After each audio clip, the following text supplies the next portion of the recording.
Okay, let's look and see what happens here when we have some different type of values for b and c. Okay, last time we did when b and c are both positive, and this time we're going to check out when b is actually negative and c is positive.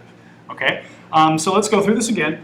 We'll set up, again, standard form of a quadratic expression is ax squared plus bx plus c.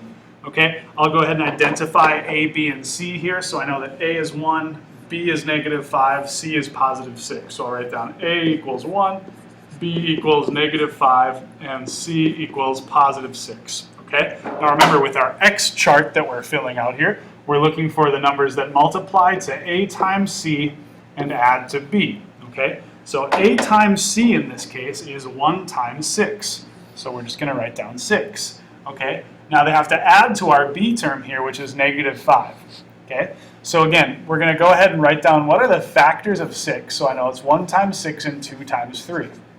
Okay, now which two of these pairs could add to -5 and multiply to +6? Okay, well, in order to add to a negative number and to multiply to a positive number, it has to be a negative times a negative, right? Because a negative times a negative is a positive, and a negative plus a negative is a negative, right? And so if I add up -1 and -6, I get -7. That doesn't work, okay? But if I add up -2 plus a -3, I end up getting -5, right? So these two numbers are our lucky winners, right? So again, -2 times -3 is +6, but -2 plus a -3 is -5. So now we can go ahead and write this in our factors, right? Our binomials. So this will be now x minus 2 times x minus 3, okay? And this is our final answer. And again, we can always check with FOIL, right? So I'll check with FOIL with first times first, I get x squared. My outside numbers, I'll get -3x. My inside numbers, I'll get -2x. And then last times last year, I'll get a +6, right? So when I combine like terms, I get x squared minus 5x plus 6. Okay, so maybe pause the video for a second, maybe kind of digest this, okay, and then we can just go ahead and move on. Okay, let's take a look at one more example here in this video. Okay, so now it asks us to factor x squared minus 9x plus 20. Okay, and we'll start this in the same way, right? We're going to write out standard form of a quadratic expression, ax squared plus bx plus c. Okay, and I'm going to go ahead and identify a, b, and c. Okay, so our a in this case is 1. It's always going to be 1 today. Our b is -9. And our c is +20. Okay, and again, in our x chart, we are looking for two numbers that multiply to a times c, but add to b.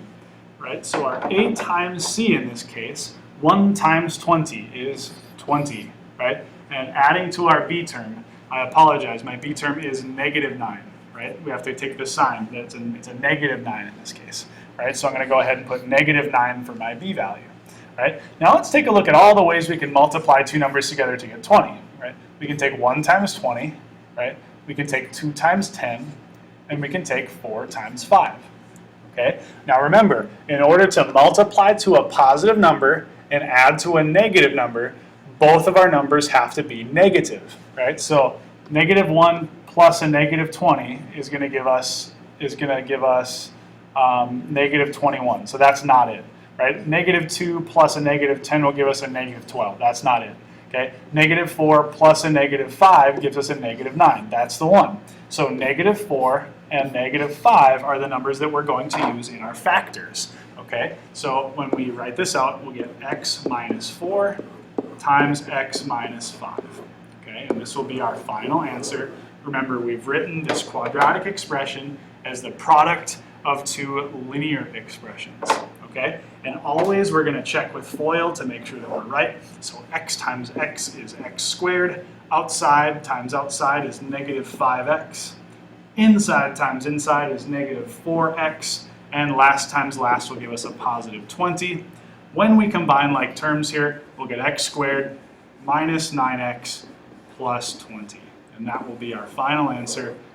Or sorry, that's not really our answer, I guess. That's our check. Okay. And so now we're good to go.